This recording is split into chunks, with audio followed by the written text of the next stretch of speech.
Salut à toi! Dans cette petite vidéo, laisse-moi te montrer la voix de Puissant Dragon Vegan. Lancée l'année dernière, la collection Fantasy des éditions Soleil Manga a accueilli un nouveau représentant en août avec une série au titre français assez intriguant et jouant sur une idée d'actualité, le Puissant Dragon Vegan. Et tu veux son titre en japonais? Allez, je me lance. Yowai Gozen Nen no Soshoku Dragon Iwarenaki Jiaryu Nitei Yada Kono Hikenie Hito no Hanashi wo Kite Kurenai. Ah, ça fait du bien par où ça passe, pas vrai? Un dragon herbivore de 5000 ans certifié dragon maléfique. Ouais, ce sacrifice n'écoute pas les gens. Vive l'imagination. Il s'agit à la base d'une série de romans écrite par Enomoto Kaisei et illustrée par Shugao, qui est inédite en France. C'est en 2018 que le mangaka Muro Koichi, pour ce qui est la toute première série de sa carrière, se lance dans la version manga pour le compte du magazine Gangan Joker de Square Enix, le magazine de Gambling School, Dust Maiden of Amnesia, les mémoires de Vanitas. Une version manga qui s'est achevée début 2020, après 5 volumes.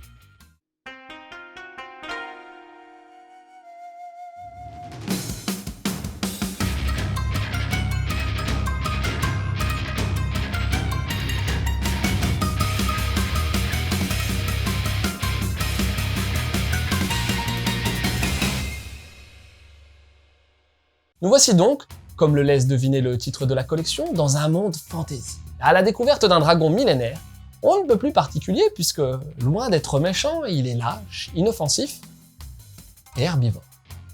Voici 5000 ans que, pour n'embêter personne, il vit seul dans sa grotte en ne se nourrissant que de plantes, pépère. Mais pendant ce temps, sa légende s'est forgée toute seule du côté des humains, sans qu'il ait demandé quoi que ce soit.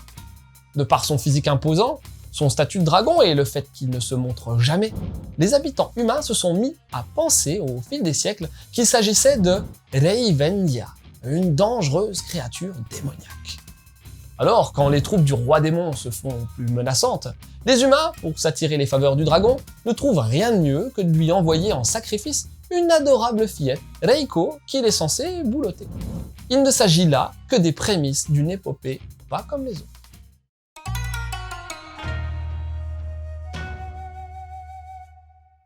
Première constatation à faire sur l'œuvre, c'est drôle, très drôle, et c'est bien le leitmotiv d'un début de série enlevé.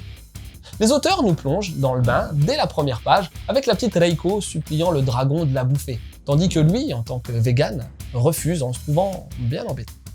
Une situation incongrue qui ne fait que s'accentuer par la suite car le dragon se retrouve toujours plus mal à l'aise face à cette gamine réellement prête à tout pour se faire manger.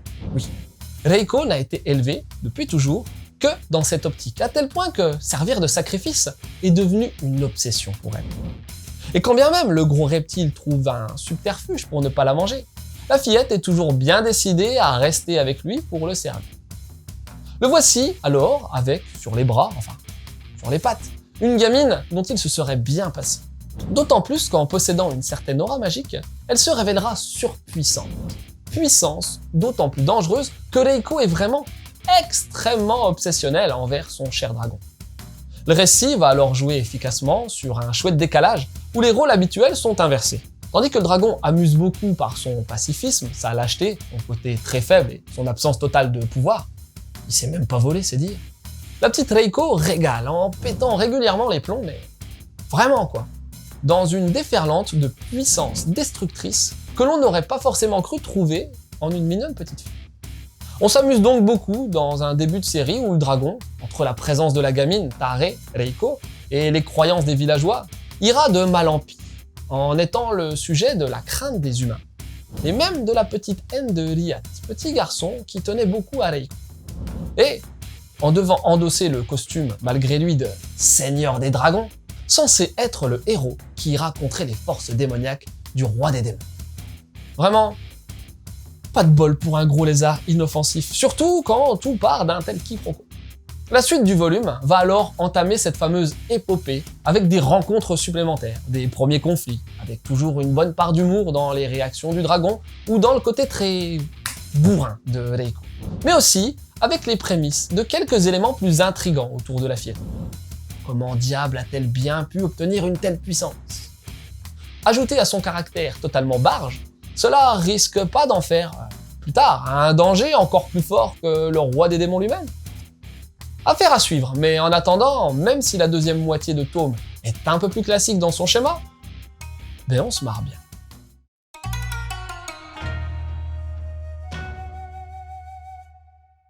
L'humour, lui aussi, est vraiment bien servi par les dessins. Pas forcément de grande intensité, y compris dans les moments d'action, qui sont certes assez dynamiques, mais plutôt classiques, mais ce n'est pas un problème. Les designs de nos deux héros sont surtout faits pour appuyer le côté humoristique. Et on a donc un dragon aux nombreuses bouilles rigolotes, et surtout une Reiko ayant une infinité de têtes obsessionnelles, cinglées et un brin psychopathe, qui ne sont pas sans rappeler, dans leur aspect, souvent un peu SD, une certaine Hotaka Shinobu dans ce qu'elle pouvait faire dans Sumomomo, notamment via son héroïne Momoko, qui était elle aussi une sacrée obsessionnelle dans son genre. Au bout du compte, ce premier tome du puissant dragon vegan fait bien le job, surtout grâce à son lot d'humour, capable d'être tour à tour décalé, ravagé et délicieusement bon. Les avancées d'un scénario assez simple ainsi que la courte durée de la série, 5 tomes je le rappelle, laissent penser que l'on devrait avoir une bonne petite comédie bien maîtrisée. C'est en tout cas ce que l'on souhaite après ce début prometteur. L'édition française est fort jolie avec une jaquette proche de l'original et attirant l'œil avec ses effets brillants. À l'intérieur, pas de page couleur, mais une impression honnête sur un papier souple et sans transparent. Julie Guerrier offre une traduction efficace pour servir l'humour et les choix de police s'avèrent corrects.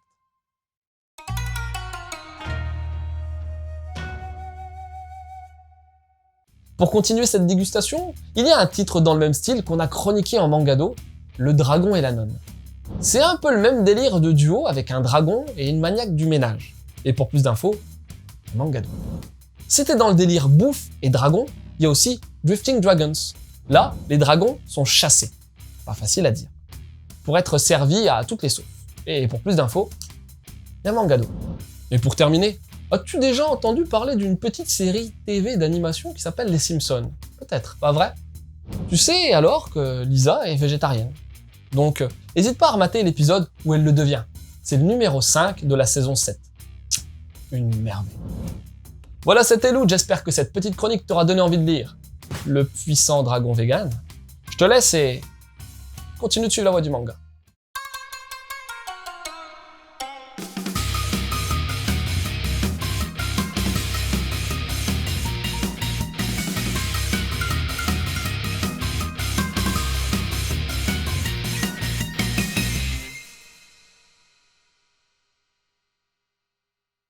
Bon, moi, ça fait des années que je suis végétarien, mais vegan, sans deck, hein.